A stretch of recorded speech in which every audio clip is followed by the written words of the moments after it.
Boa noite, pessoal. Estamos aqui no Fantástica, o segundo programa do Fantástica, que é a sua opção de esquerda para as noites de domingo. Então, logo após do Boa Noite 247, a gente vai sempre estar fazendo esse nosso programa aqui. Hoje a gente tem um convidado especial, o Luiz Paulo Siqueira, que é o coordenador do Movimento pela Soberania Popular na Mineração. O Luiz Paulo ele é formado em Biologia pela Universidade Federal de Viçosa, tá?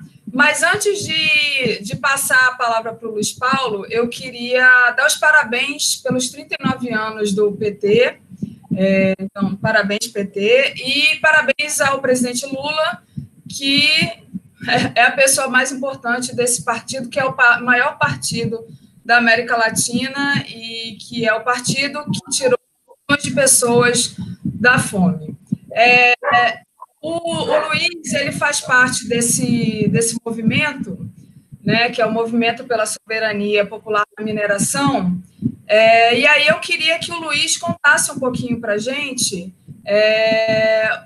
o que é esse movimento, como que ele surgiu. Tá? Te passo a palavra agora, Luiz, por favor. Beleza, Daphne, Andréia, Nani, muito boa noite, todo mundo também que nos acompanha. O MAM, né, o Movimento pela Soberania Popular na Mineração, é um movimento que nasce na região da Amazônia, em especial no eixo Carajás, com o acirramento dos conflitos do região. Nasce de uma articulação em torno da via campesina, de sindicatos de trabalhadores rurais, que vê a necessidade de aprofundar os debates e acumular formas de luta contra o capital mineral na região da Amazônia. E é em torno de 2007 que nasce o MAM, nasce como o Movimento dos Atingidos pela Mineração, ainda uma organização regional, local, atuando na região do sudeste do Pará, indo para outras regiões da Amazônia. Mas nesse período, né, é o que nós chamamos de boom da mineração. No Brasil todo, acirra os conflitos com a mineração. E começa a pipocar de organizações, seja associação, seja sindicato, seja articulações que começam a surgir, ou a própria igreja começa a debater a questão da mineração, porque tem avançado no território nacionalmente com muita voracidade, com muita agressividade. E aí, em 2012, a Via Campesina convoca diversas lideranças que estão debatendo a questão da mineração para debater a necessidade de se forjar a construção de um movimento popular nacional que debata a questão da mineração. Então, desde 2012, que inicia esse processo de construção de uma organização popular que consiga organizar os sujeitos em conflito com o capital mineral, seja nas comunidades rurais, seja nos centros urbanos, seja no ambiente do trabalho, como é que também a gente consegue organizar os trabalhadores do setor da mineração, e, ao mesmo tempo, o esforço da gente conseguir ampliar o debate sobre a questão mineral com o conjunto da sociedade brasileira. O Brasil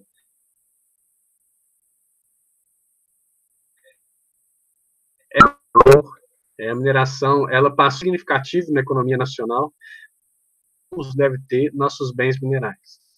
Então, esses são dois objetivos principais do MAM.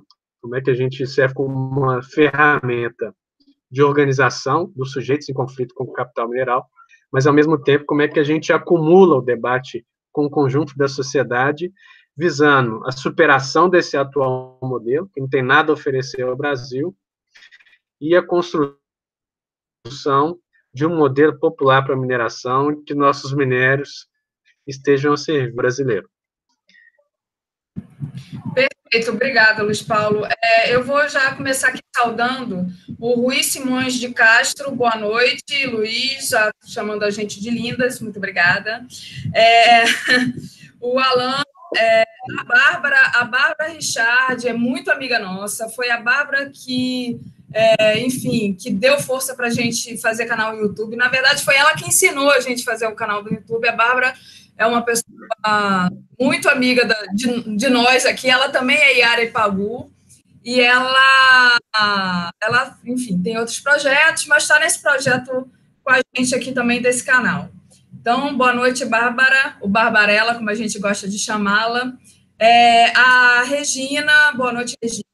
Boa noite, Roberto Matos. Boa noite, Dilvana Maria, Rosana Gomes. E o Felipe, a Corsi. E boa noite, Isel Pinheiro. Aí eu já passo para a Andréia, mas dizendo que eu estou muito feliz de estar com o Luiz Paulo aqui, porque eu acho que eu sempre falo aqui no canal que é isso que está faltando no Brasil, é realmente esse tipo de movimentação, entendeu? Para tentar mudar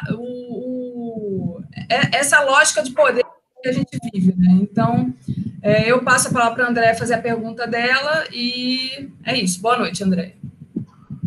Boa noite a todas, boa noite a todos. Boa noite, Luiz. Boa noite, presidente Lula. Boa noite. Boa noite. Parabéns também ao PT. Vamos seguir na luta. E, Luiz, o que você falou é emblemático, né? Porque eu venho eu sou de São Paulo, mas morei em Ouro Preto, em Mariana. Então, eu me entendo, e já tem alguns programas que nós falamos muito sobre isso. Escutem os moradores, escutem os funcionários. Porque a realidade dos funcionários e dos moradores é o que vai fazer você compreender todo o processo da mineração. E quem vive nessas cidades que, né, tem que conviver com a mineração sabe o que é lidar com, né, a formiga e o elefante.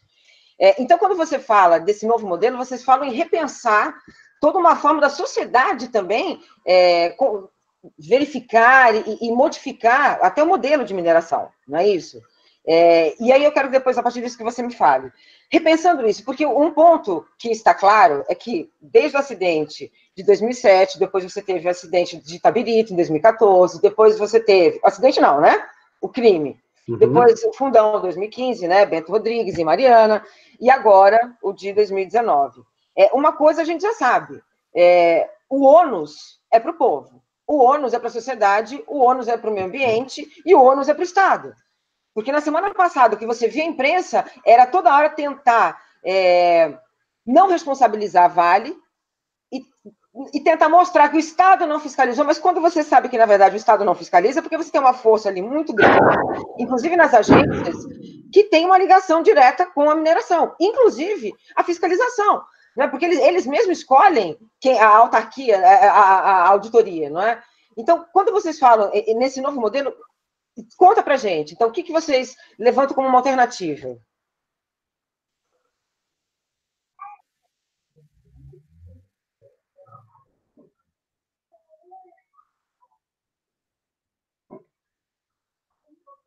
Andréia, beleza. Acho que você colocou muito bem. Acho que a primeira coisa é a gente identificar esse atual modelo, como é que ele funciona, a quem ele serve. Você colocou muito bem como é que, conversando com os sujeitos nas cidades mineradas, é fácil a gente detectar. Você vê uma empresa com volumes, uma lucratividade, cada ano batendo recorde, cada trimestre seus acionistas recebendo cada vez mais dividendos, mas você não vê esse retorno prático para a população dos municípios, você não vê nada, né, em termos de infraestrutura, em termos de melhoria de qualidade de vida para essas comunidades, para esses municípios. É isso porque nós temos um modelo de mineração que é subordinado aos interesses estrangeiros, né? Segue uma lógica privada de privatização dos bens minerais, e é guiado pela lógica do lucro. As riquezas não há uma perspectiva, não há uma governança, não há um projeto de Estado para pensar os bens minerais. Então, nessa lógica, o quê? Vai depender do interesse do mercado. É ele que dita aonde vai minerar, qual vai ser o ritmo de mineração, quais vão ser as taxas dos projetos que vão ser implementados, né? Não há nenhuma capacidade de participação popular, muito menos uma perspectiva de desenvolvimento nacional, uma perspectiva de industrialização nacional na utilização desses bens minerais. E quando a gente fala de bens, nós estamos raros, nós estamos falando de bens estratégicos, bens que não que vêm essas corporações inglesas se instalar em nosso território, saquear nossos minérios, e bens que são fundamentais para a construção da vida social e para um projeto de desenvolvimento nacional. Isso é muito importante a gente frisar. E devido a essa raridade dos bens minerais de não se encontrar em qualquer lugar, é por isso essa ânsia do capital. Porque como são bens raros, a exploração deles, as empresas obtêm lucros extraordinários. À toa esse avanço, essa ofensiva cada vez maior do capital estrangeiro no território nacional. Não é à toa também um alinhamento do atual governo com o norte-americano, visando a ampliação e a celeridade na extração de bens minerais. É muito comum, às vezes, a gente fazer uma análise geopolítica internacional e olhar como principal elemento a questão do petróleo. Mas muitas vezes a gente se esquece que os minérios são também fator-chave para a política internacional. Então, não é à toa toda essa alegria do Estado norte-americano e de estados aliados com essa guinada, né, do governo Bolsonaro e essa sinalização clara que vai entregar os bens da natureza para qualquer companhia que chegar na região. Quando você coloca sobre as estruturas do Estado, seja as estruturas de fiscalização, no caso a Agência Nacional de Mineração ou os órgãos ambientais, toda essa fragilidade ou essa conivência, né, desses órgãos com o capital, isso é o quê? Isso é parte do projeto. Né? É parte do projeto do capital a precarização de fiscalização para que elas possam implementar esses projetos tal como elas implementam. Porque se minimamente tivesse uma estrutura capaz, seja de analisar o projeto, de fazer uma análise rigorosa, ambientalmente, socialmente, sobre a viabilidade desses projetos, ou economicamente, né, quais vão ser os ganhos econômicos para as regiões que vão ser impactadas com esses projetos, a maioria deles não seriam executados. Nem mesmo se tivesse uma fiscalização que acompanhasse a operação desses empreendimentos. Então, é parte do projeto de saqueio mineral, são o sucateamento desses órgãos de Estado ou que dão anuência ambiental para a implementação desses projetos. E é bom assim, a gente salientar que essa precarização ela não é recente, né? Ela vem desde o início do projeto neoliberal, né? Um dos principais setores que o neoliberalismo atacou, isso desde Sarney, mas Collor foi com agressividade muito maior, foi o setor mineral e metalúrgico. Diversas companhias, desmantelando o setor e privatizando diversas jazidas minerais. A Constituição de 88, ela tinha um dispositivo fundamental, que era o quê? Que garantia a nacionalização dos bens minerais. E aí autorizava somente empresa de capital nacional a exploração dos bens do subsolo. Havia a possibilidade de participação de capital estrangeiro, mas de forma minoritária. Em 95, FHC faz o quê? Manda uma PEC para o Congresso Nacional e revoga esse dispositivo da Constituição. Ou seja, aquele dispositivo que garantia a nacionalização dos bens minerais do FHC. E aí, depois, né, que vão sendo implementadas tanto a sucateamento do DNPM, que era o Departamento Nacional de Produção Mineral, que fiscalizava os empreendimentos minerários, mas em 96 você tem a instituição da Lei Candir. A Lei Candir que isenta o pagamento de ICMS para produtos primários destinados à exportação, o que possibilitou além de ter aberto para o capital estrangeiro a criação dos bens minerais, com a instituição da Lei Candir, permitiu lucros extraordinários para essa empresa, para as diversas empresas, né, estrangeiras atuando no território. Em 97, ele faz o quê? Ele privatiza a Companhia. Então, desmantelando o setor, criando com a lógica privada, voltada exclusivamente à exportação na mineração. E esse projeto vem avançando e vem destruindo nossos territórios, destruindo os direitos das comunidades, precarizando as relações de trabalho e acometendo esses crimes como nós acabamos de ver em Brumadinho, com mais de 300 pessoas mortas nesse crime. Perfeito, Luiz Paulo, muito obrigada pela sua resposta. Eu queria ler aqui, bom, só um comentário, sempre, a resposta do Luiz Paulo é sempre aquela mesma história, né?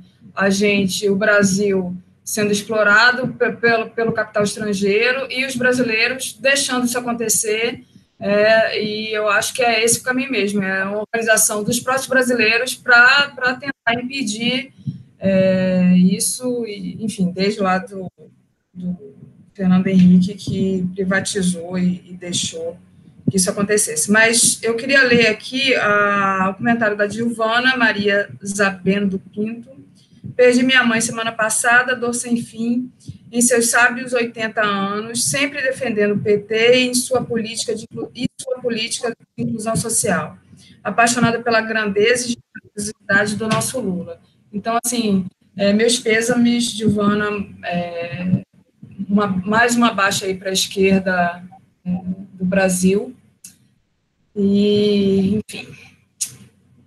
Então, eu vou passar para a Nani fazer a pergunta dela e pedir também para vocês compartilharem o canal Iaras e Pagus para a gente conseguir ter um alcance. Tá bom? Enquanto vão aí assistindo a pergunta da Nani, vão compartilhando. Nani. Boa noite, pessoal. Boa noite, meninas. Boa noite, Luiz. Hoje noite. É um dia de celebrar os 39 anos do PT. Eu peço licença para rapidamente colocar a importância do Partido dos Trabalhadores, cuja história se confunde com a própria história da redemocratização do nosso país, tá? Fundado em 1980, a partir dos movimentos urbanos, principalmente dos sindicatos e dos movimentos campesinos, trabalhadores sem terra, gerança de ligas camponesas, os teólogos da teologia da libertação, ou seja, toda uma população que era totalmente vulnerável, ou quase totalmente vulnerável, sobretudo em épocas de ditadura, e a rápida participação deles para a Constituinte, que o Luiz citou aqui, fundamental para os avanços que a gente teve na Constituinte, que infelizmente ao longo do tempo veio sendo atacada, e agora mais do que nunca a nossa Constituição é atacada, é vilipendiada, está sendo destruída a nossa Constituição, sendo que ela era considerada uma das melhores do mundo. Cumpre lembrar que o PT só perdeu a primeira eleição dessa etapa de redemocratização por causa de uma maquiagem, de uma engrenagem midiática absurdamente grande, para eleger um tal de caçador de marajás, que deu no que deu depois, que a gente viu muito bem, senão o Lula já teria ganhado a eleição na primeira eleição livre para presidente depois da ditadura. E outro dia a gente comenta mais, vamos ver se a gente prepara um especial do Iara só para falar do PT, da importância desse partido, mas eu não podia deixar passar em branco uma data tão importante, ainda mais quando o grande presidente Lula está lá trancafiado e junto com ele a nossa democracia. Tá? Então, agora, voltando para o nosso tema, para o Luiz. Luiz, a defensora pública Carolina Morichita, que atua no Núcleo Estratégico para a Proteção de Vulneráveis em Situação de Crise em Minas Gerais, criticou fortemente a Vale, no mesmo sentido que a gente costuma criticar aqui, que eu vi que você também engrossa esse coro. É a socialização do prejuízo e a privatização do lucro. Tá? Eu gostaria de saber qual a situação atual de Brumadinho, Mariana e outras situações que já enfrentaram crise grave ou crimes horrendos, como a Vale, a Samarco, vem se responsabilizando ou fugindo da responsabilização sobre esses crimes. O que você pode atualizar a gente com relação aos episódios que já aconteceram há mais tempo e este mais recente? Por favor. Beleza, Nani. Ó, primeiro, em relação a Mariana. Acho que muitos acompanharam, ouviram falar que uma das estratégias da Samarco, da Vale, foi o quê? Foi criar uma outra entidade, uma terceira entidade para mediar essa relação com as comunidades. É uma forma de blindar a imagem das empresas, criando uma entidade que fosse fazer essa relação com as comunidades, que é a entidade Renova. Mas para as comunidades atingidas, né, para as organizações que têm acompanhado de perto, a Renova tem feito o quê? A cada dia ela tem renovado o crime, renovado a violação de direitos que a Samarco tem conduzido. Samarco, Vale e BHP. Então, já se passaram mais de 3 anos e até hoje nenhuma casa foi construída. Vários pescadores ainda não foram reconhecidos, ou seja, não estão recebendo nada, né, perderam seus meios de vida e estão numa pauperização profunda devido ao crime da Samarco. Além disso, você tem ação de alguns juízes na região que tem feito o quê? Que tem colocado limite da empresa, e limites assim, feito com que, por exemplo, algumas das medidas emergenciais que a Samarco fez quando rompeu a barragem, que foi um pagamento de uma indenização imediata de reparação, se for acatar a decisão desse juiz, alguns dos atingidos vão ter que devolver dinheiro para a empresa. É tal grau de cumplicidade do judiciário com esse setor do capital. No caso de Brumadinho, está uma situação muito emblemática, né?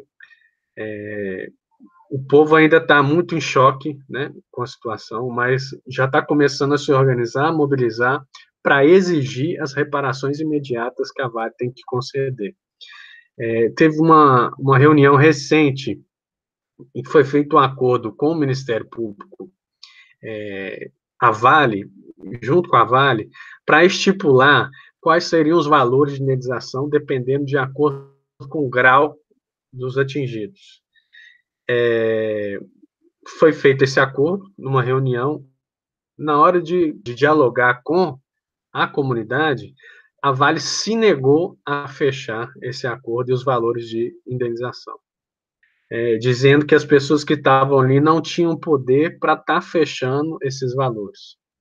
Ou seja, a Vale, dessa forma, ela vai fazendo o quê? Ela vai protelando a garantia desses direitos básicos, emergenciais, que o povo está precisando nesse momento. São pessoas que tinham vendas na região, que tinham terras, tinham hortas, fruticulturas, tudo foi destruído pela lama. Então, todo o modo de vida dessas famílias foi destruído. Além disso, você tem parentes, né, famílias que dependiam de trabalhadores que trabalhavam na Vale, que tiveram suas vidas perdidas e hoje não tem nenhuma fonte de renda em casa. Então, estão totalmente dependentes, esperando uma resposta e exigindo uma resposta da Vale. Mas a Vale, como estratégia, tem feito o quê? Enrolar, evitando um acordo, evitando pressões das comunidades, dos movimentos organizados, para exigir o quê? Para deixar com que seja necessária uma judicialização, porque ela sabe que em âmbito jurídico, ela tem os juízes ali tudo parceiro, né? Tudo amigo, e então a chance nossa também, às vezes, de conseguir conquistas a partir do judiciário é muito menor. Claro que é uma ferramenta, mas nós vamos manter junto com o Ministério Público, esse esforço de pressionar a empresa e fazer com que ela garanta esse direito de forma imediata. Vão ter algumas reuniões ao longo dessa semana e a gente espera que a gente consiga garantir. Esses direitos são emergenciais. Isso é muito importante. Luiz, vocês têm a representação jurídica com vocês, não tem? Nessa reunião, por exemplo, havia representação jurídica, claro. Sim, havia advogados populares próximos e também tem alguns promotores que estão conduzindo esse processo, são promotores muito sérios, comprometidos com direitos atingidos, comprometidos com a causa, e são pessoas que já têm uma trajetória de atuação do Ministério Público e fazer zelar os interesses coletivos, os direitos difusos. Então, são promotores de muita confiança também das organizações. Mas temos que manter em cima. E aí, para nós, isso é uma coisa muito concreta, em todas as experiências. Se o povo não estiver organizado, e a partir dessa organização, construir lutas, pressionando a empresa, pressionando o Estado a garantir esses direitos, dificilmente nós vamos conseguir obter conquistas. Não dá para confiar que somente um bom promotor ou um Ministério Público atuante vá obter conquistas. Isso não acontece, né? Se o povo não estiver organizado e tiver em movimento, lutando para obter as conquistas, para fazer valer a tendência da empresa é protelar até o ponto, se possível, prescrever esse crime dela. Perfeito, Luiz. Sempre a gente faz um paralelo com o que aconteceu aí, com o que está acontecendo desde o golpe, né? O Poder Judiciário sempre a favor aí de poderosos e contra o povo. E aí eu vou ler aqui um comentário da Dilvana: judiciário é elite, trabalha apenas para as elites, e quem é a favor do povo é preso sem provas, ou trabalhadores atingidos são jogados na rua. E vou ler aqui também, vou dar uma boa noite para a Suzy Cidreira e para a Flávia Mello, de Maceió. A Flávia diz, se mexe PT, o Lula mandou. O Lula está mandando o PT se mexer, a Flávia está dizendo aqui. Então, vamos lá, gente, vamos lá, lideranças, vamos nos mexer, conseguir mudar isso aí e caminhar junto com os movimentos sociais, porque eu acho que é isso que importa, porque a impressão que eu tenho é que agora os movimentos sociais estão se mexendo, quer dizer, agora, os movimentos sociais sempre existiram, mas eles estão realmente juntando forças para poder o povo não ser massacrado, né, porque está passando rolo compressor por aí. Eu vou ler aqui também o Rogério Matucci, que é nosso amigo. Que bom que agora temos um programa de qualidade para assistirmos também domingo à noite. Valeu, Rogério. E aí eu passo para a próxima pergunta da Andréia. Luiz, uma coisa que eu acho que também tem que ser colocada, porque o governo Bolsonaro entrou já querendo mudar toda uma regra ambiental, né, já criminalizando todos os órgãos, né, ambientais, IBAMA, queria largar todo um... Se a gente levar em consideração, então, o ministro do Meio Ambiente, aí é que você fica...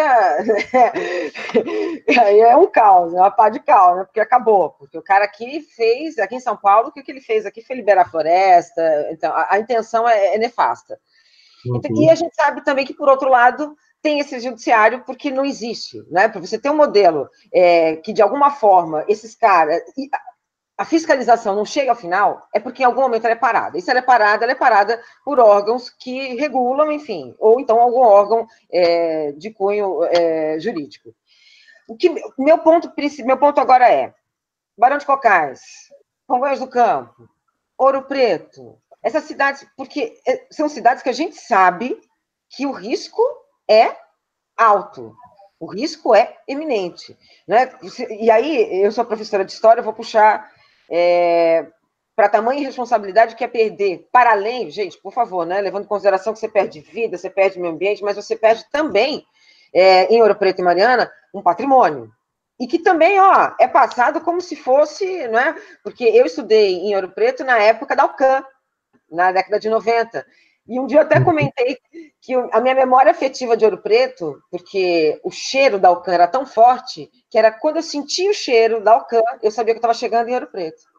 E aquilo, né, e todo um processo conturbado na cidade, que a gente sabe, que morador não tem a oportunidade, né, de você procurar e ter outras chances de trabalho. Então, você vê, os operários, os moradores de Ouro Preto, como os moradores de Mariana, são quase que as mineradoras, né?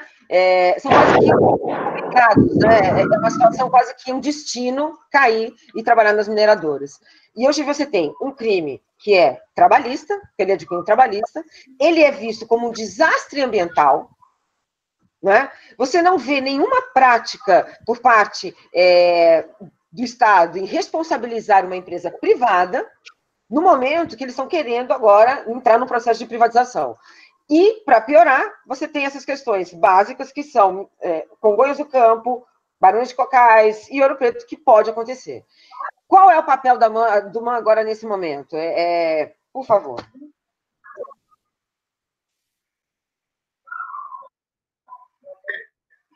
Oi, André, só o finalzinho, eu não consegui. Você deixou alguma pergunta?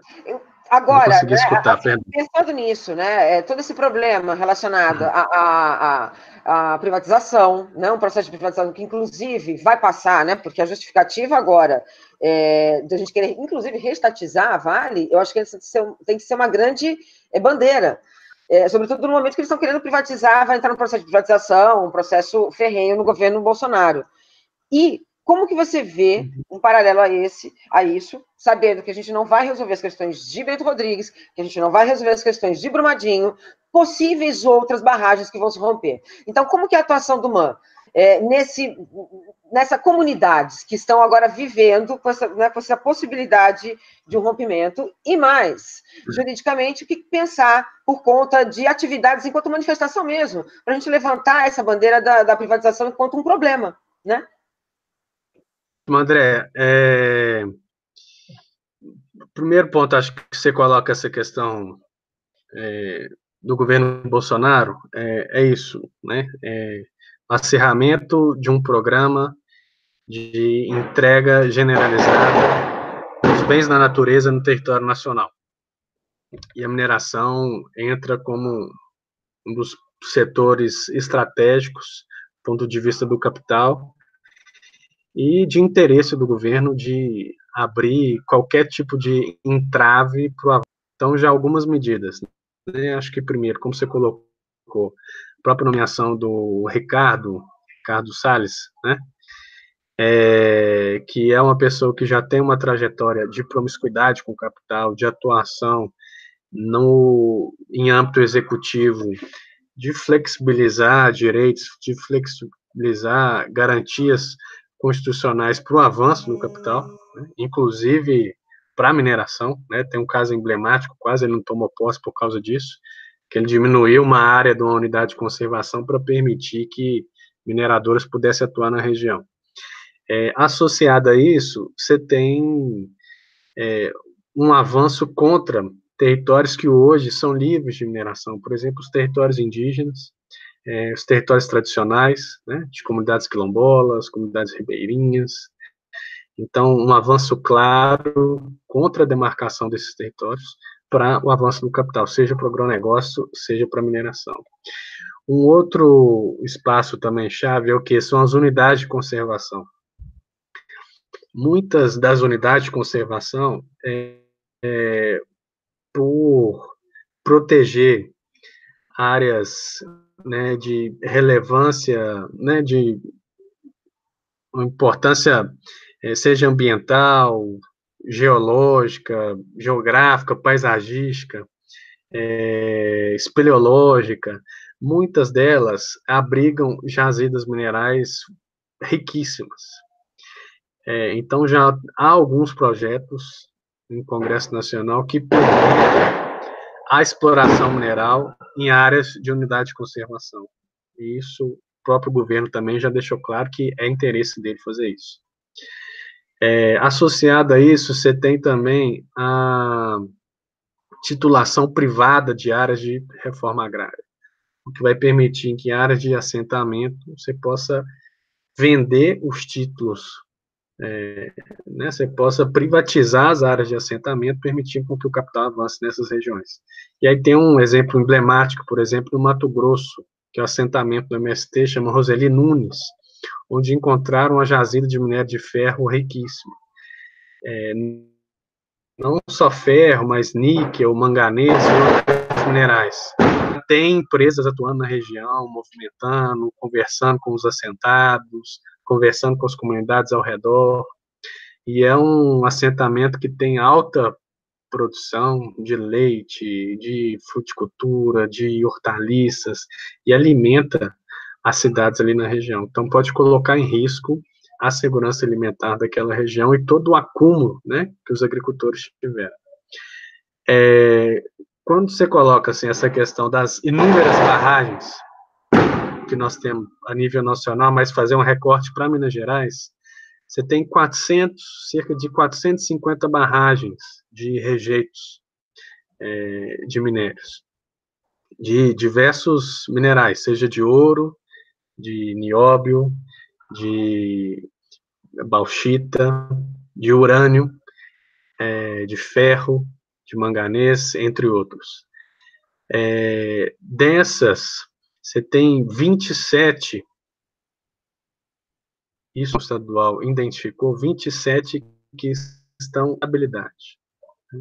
São grandes barragens, dessas 27 há grandes barragens, muito maior, por exemplo, que a de Fundão, que rompeu em Mariana. Desde o rompimento da barragem de Mariana, da Samarco, se há uma comoção generalizada em várias regiões que vivem a jusante, né, abaixo dessas barragens.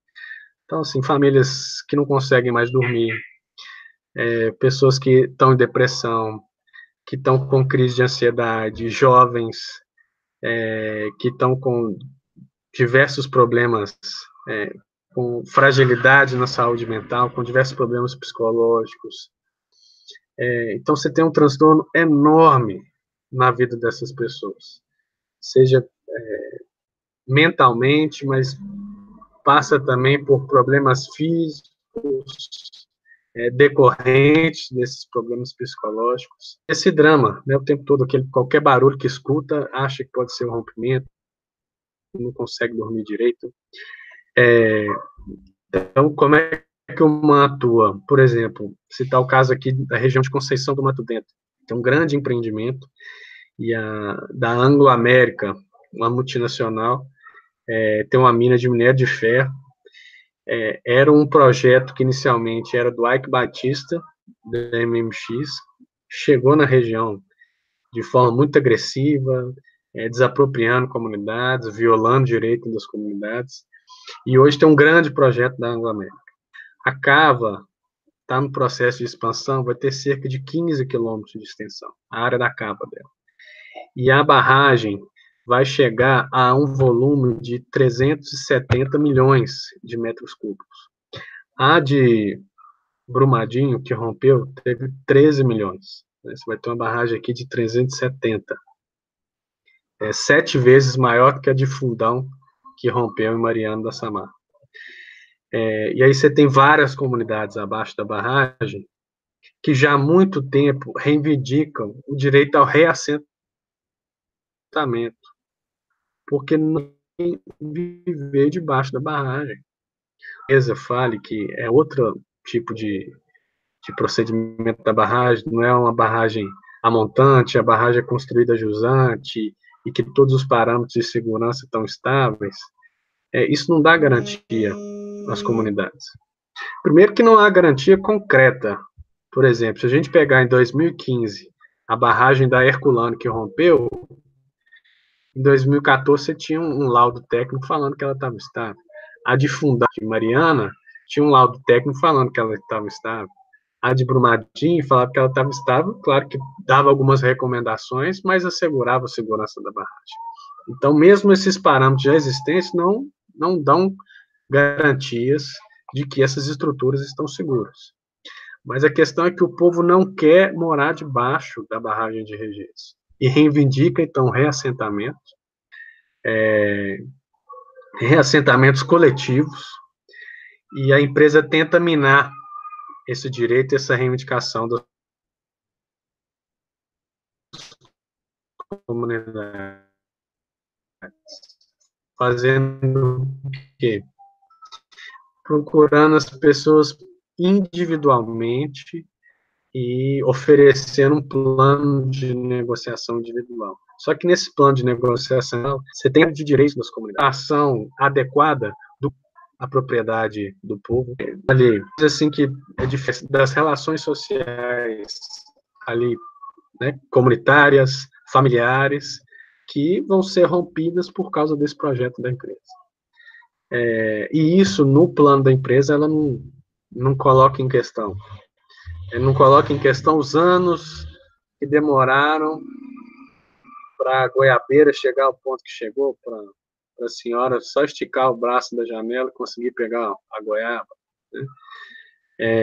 Ou os pés de laranja que tem fartura, que dão todo ano. Isso não é mensurável, mas a empresa subestima ainda mais todos esses valores, né? Todo o esforço, o suor que foi colocado ali naquela terra. A própria comunidade... Então, aqui na região... que tinha as mulheres que faziam a geleia de pimenta, não é? Elas usavam... era inclusive para vender como um empreendimento da comunidade. Aquilo também acabou, né? Essa identidade com a comunidade vai toda embora, você tem razão.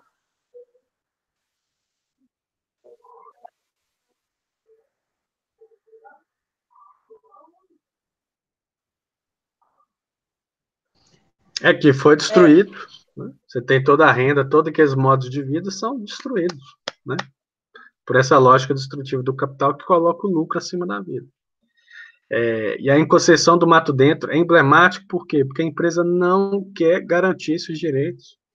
Mesmo o Estado colocando como uma condicionante para a empresa ampliar que seja garantido o reassentamento dessas comunidades, a empresa nega esse direito e tenta, uma estratégia, quebrar a organização popular e fazendo essas negociações individuais.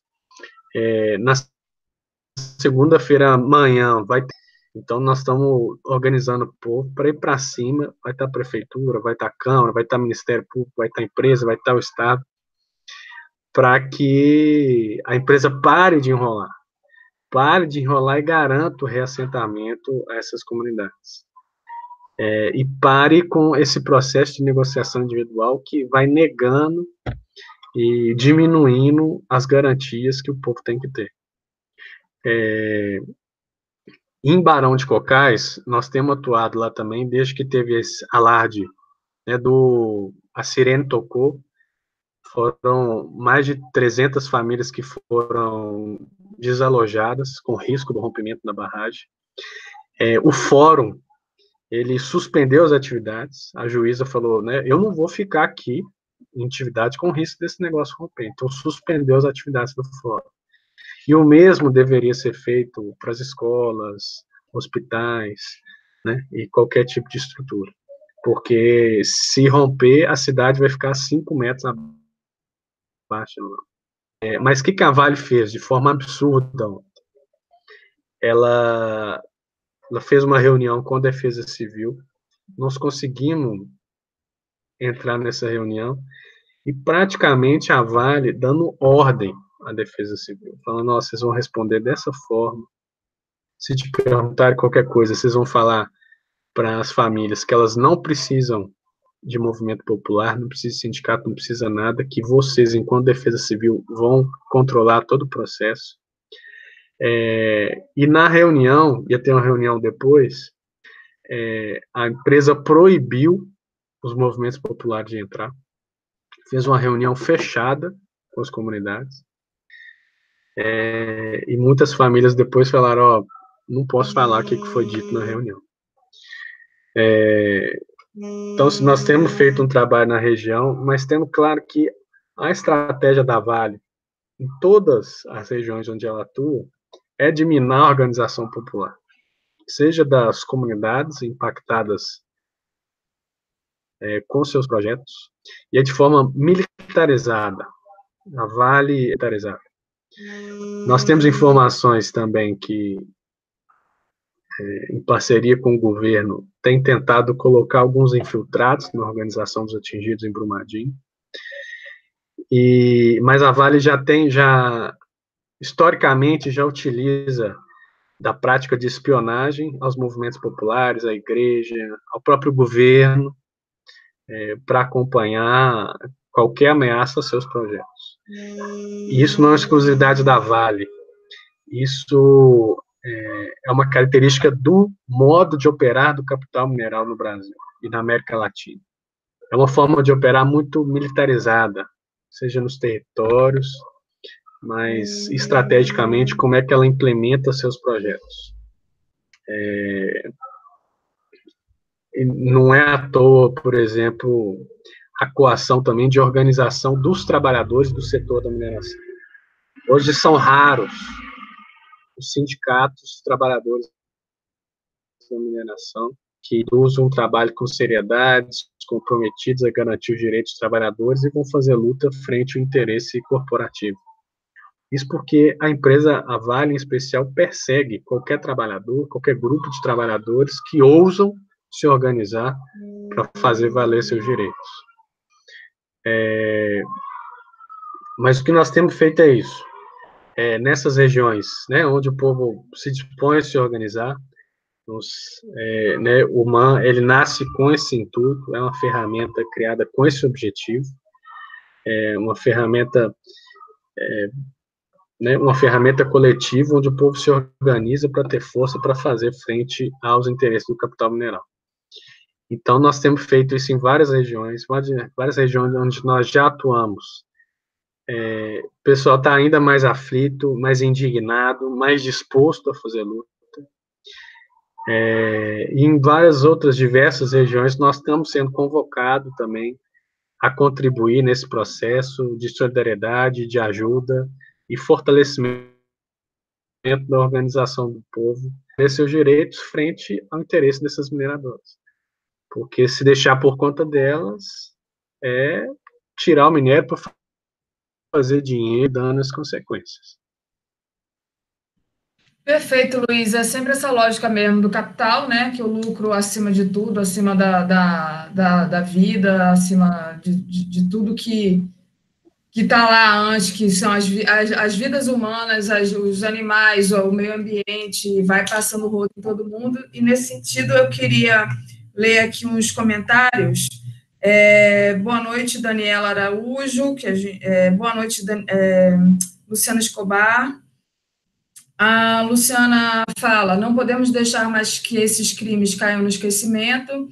E a Flávia Mello, os efeitos desses crimes cometidos pela Vale vão perdurar por séculos. Minas será destruída por esses bandidos, caso todos os mineiros não se unam nesta luta.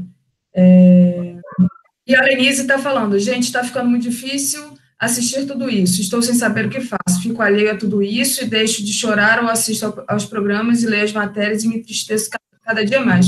Eu imagino, você falou aí das pessoas que ficam nessa situação de risco, que tem a sua saúde emocional debilitada por conta de uma situação muito difícil. Quer dizer, a gente que só assiste já fica angustiado. Imagina você viver, né, sob ameaça o tempo todo, é muito complicado. Inclusive o Christian Dunker, que é um psicanalista que enfim, faz programas no YouTube também, ele tem um grupo que foi, depois do desastre da Samarco, ele foi ajudar as vítimas lá de Mariana, e é muito legal um grupo de psicólogos que ajudou. Aí eu peço para a Nani agora fazer a última pergunta dela, porque a gente já está bem avançado e já tem quase 1 hora de programa. Bom, Luiz, você colocou questões importantes, como a Lei Candir, né, que isentou de impostos, a entrada do capital estrangeiro, sobretudo a Vale é a marca disso. A gente já tinha um mistério envolvendo o nióbio, que chegou a ser considerado lenda urbana no Brasil, tamanhas são as articulações tenebrosas, né, que envolvem envolvem a mineração. Agora, para a gente finalizar, a gente tem uma situação em que Minas Gerais concentra 63% das barragens de minérios com alto risco estrutural. O superintendente do IBAMA em Minas, Júlio César Dutra Grilo, disse que o país precisa de legislação mais rigorosa porque todas são perigosas, nenhuma barragem é segura, e que há uma solução além de dar fim nas barragens, que não apenas parar de colocar rejeito, mas remover o rejeito, colocar dentro da cava da mina ou usar à disposição com empilhamento ao seco. As empresas respondem que não é viável e ele responde que sim, é viável, simplesmente reduz as margens de lucro. O que é inviável são os custos para o restante da economia do Brasil.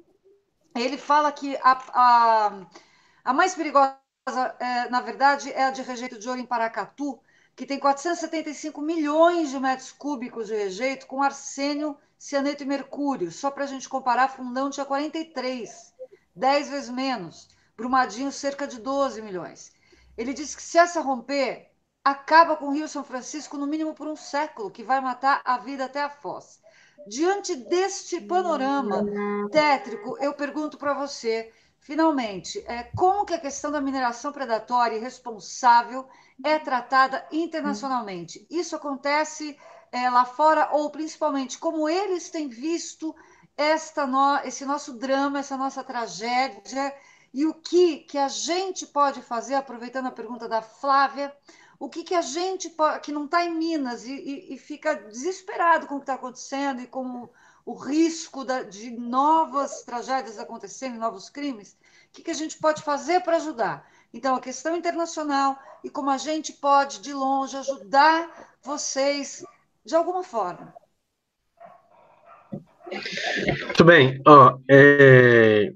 A nível internacional,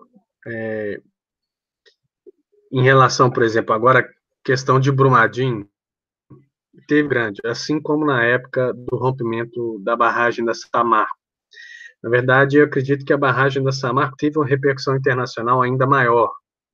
Isso notoriamente, assim, convivendo em Mariana, como em Brumadinho, o número de repórteres internacionais foi muito menor em Brumadinho do que em Mariana. Uma repercussão, por exemplo, hoje foi capa do New York Times. O New York Times faz justamente isso que você coloca, apontando as outras diversas barragens e falando, olha, não é uma questão de se vai acontecer, é uma questão de quando e onde agora. Essa é a grande questão. Agora, os mecanismos internacionais que podem atuar são muito coniventes com esse interesse. Nós estamos tratando diretamente contra interesse de capital internacional. Esse é o papel que a Organização Internacional do Trabalho colocou, que esses fóruns de Davos e do grande capital colocam para o Brasil e para a América Latina, era o território de exportação de matérias-primas. Então, não há tanta repercussão, seja na Comissão de Direitos Humanos da ONU, seja em outros espaços também. A gente já tentou utilizar desses espaços para fazer denúncia, mas não tivemos resultados concretos, medidas que pudessem trazer conquistas aqui na região. Em outros países, você ouve falar, por exemplo, de algumas sanções às empresas, ou orientações da ONU para bloqueio de bens de determinadas empresas em alguns países. Na América Latina, infelizmente, a regra é permitir com que o capital faça da forma como ele bem entender para maximizar seus lucros. Então, a nível internacional, nossa articulação ainda está muito fraca. Precisamos ainda amadurecer mais como é que nós vamos provocando, a nível internacional, esse debate sobre a questão da mineração. Há uns parceiros de países onde seja onde é a origem de algumas empresas, ou, por exemplo, países que são acionistas de algumas empresas. Então, nós conseguimos fazer alguma intermediação através dessas organizações, com as empresas nesses outros países. Mas são medidas importantes que nós temos que investir, mas somente elas não é suficiente. Então, como é que nós vamos alavancando, provocando outras formas de articulação para a gente conseguir, a nível internacional, bloquear esse projeto de mineração? E sobre o que fazer, eu acho que um passo fundamental, e nós temos estimulado isso, promovendo diversos municípios hoje no Brasil esse debate sobre a questão da mineração. É um debate muito pouco, aparece muito pouco na grande mídia, no conjunto da esquerda. Eu acho que o MAN tem tido um papel fundamental de trazer com mais força esse debate, de construir uma narrativa crítica ao modelo de mineração. A esquerda brasileira como um todo carece muito ainda sobre esse acúmulo, sobre a questão da mineração. E aí eu ressalto de novo, né? A mineração é um setor estratégico. São a partir da mineração que a gente obtém bens minerais que vão ser fundamentais para a construção da vida social e pode alavancar um projeto de desenvolvimento nacional. Mas os bens minerais têm que estar sob o controle do Estado, tem que estar sob controle popular, tem que estar associado a um projeto popular do Brasil. Porque, da forma como está, segue uma lógica de Brasil colônia, nossas riquezas vão, fica com esses rastros de miséria e ambiental. Então, ou o povo brasileiro assume os rumos da história com nossas próprias mãos, e a gente coloca um basta nessa história de exploração, de saqueio, de espoliação dessas nossas riquezas, ou nós vamos continuar vendo Brumadinhos, Marianas, corpos soterrados, pessoas assassinadas, envenenamentos massivos, como você colocou, a questão de Paracatu é gravíssima, não só Paracatu, mas outras diversas barragens de ouro. Ele, no seu processo de beneficiamento, utiliza-se muitos metais pesados, então é muito comum essa periculosidade nas regiões com a exploração de ouro. Você tem a barragem de rejeitos radioativos em Poços de Caldas, né? Barragem de rejeitos de urânio, tá a céu exposto, com riscos também de rompimento. Você tem, se a gente for colocar aqui as contradições, né, do capital mineral, nós não podemos ficar aqui a noite toda, porque a mineração é um setor problemático. Onde tem mineração, tem problema. Seja na queda do ar, nos impactos na desconfiguração dos modos de vida, na destruição da paisagem. Então, é uma atividade que traz esses danos, né, é inerente da atividade minerária, e além desses impactos são inerentes, nós convivemos com uma lógica de exploração que não tem nada a oferecer ao Brasil. Então, é fundamental que a gente faça esse debate. Eu acho que esse espaço aqui, né, que vocês já estão conduzindo, já é fundamental. Como é que a gente vai reproduzindo esse debate em outros locais, promovendo esse debate sobre a importância da questão da mineração. O Brasil é um país minerador. Por exemplo, me dá um exemplo de país minerador. O pessoal vai citar Chile, Colômbia, que tem no seu PIB a mineração, chega a 60%, 70%. O Brasil hoje a mineração chega quase a 4% do PIB nacional.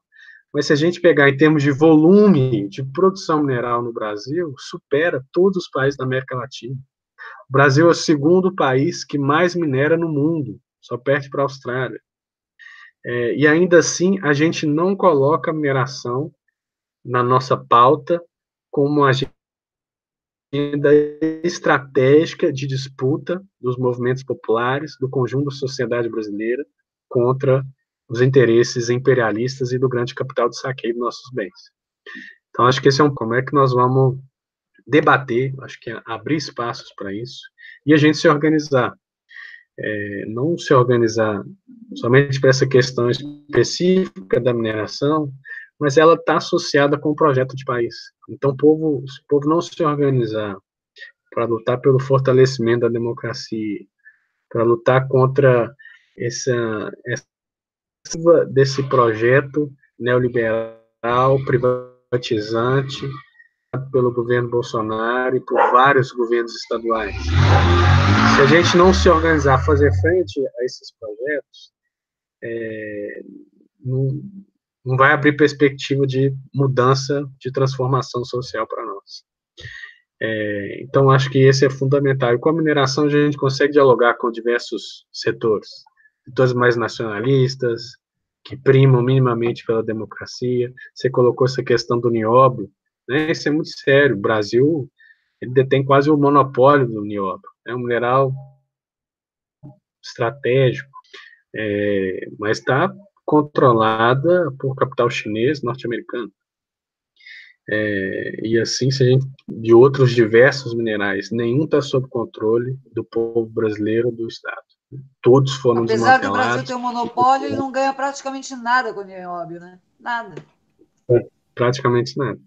Ganha os royalties, mas são ínfimos, né? Chega hoje a 4% do faturamento bruto da empresa, 4%. É uma das menores alíquotas, né, de royalties. Mesmo o país, ajustes neoliberais, o Chile, por exemplo, tem muito maior. O Canadá chega a 15%, a Austrália 12%, e o Brasil com 4%. Né? Então, manter essa lógica de nossas riquezas estão indo embora, e para o Brasil fica somente esse rastro de miséria e destruição social e ambiental do povo brasileiro. Perfeito, Luiz. Eu vou encerrar aqui o programa, porque a gente já chegou a 1 hora. Tá? Em relação a esses representantes da ONU mesmo, a gente não tem que esperar, porque, afinal de contas, são os representantes da ideologia burguesa e que vão defender a coisa do lucro mesmo. Ou, como você falou, o povo brasileiro assume as rédeas dessa luta e tentar barrar isso, né? Ou não vai dar certo, porque, como você falou, a mineração é uma atividade assassina, né? A lógica é da exploração, enfim. Então, eu te agradeço muitíssimo a tua presença. Só vou ler aqui os últimos comentários, né? A Flávia dizendo que em Maceió, um bairro inteiro afundando por conta dos trabalhos criminosamente feitos pela Braskem. É verdade, é um bairro gigantesco que vai ter... E as pessoas não têm acesso nem ao tamanho do risco que elas estão correndo, e é uma tragédia também anunciada, como todas essas tragédias que estão sendo anunciadas e que foram anunciadas em Minas Gerais. E parece que as grandes empresas esperam que as pessoas morram para depois continuar sem fazer nada, né? Porque não fazem nada. Inclusive, você acabou de relatar aí como é que está sendo a negociação, né? Então, agradeço aqui o comentário. Da Luciana: esse terror ambiental causado pela mineração está espalhado pelo Brasil inteiro, o povo precisa reagir. Então, nessa lógica mesmo que o Luiz Paulo falou, que agora são as mobilizações do povo que vão ter que ir contra isso aí. Então, vamos terminar aqui, porque a gente teve 1 hora de programa. Eu agradeço a sua presença, espero que você volte para falar mais disso. E agradeço as perguntas das meninas. Boa noite e até a próxima. Boa noite, gente. Agradeço. Boa noite, boa noite.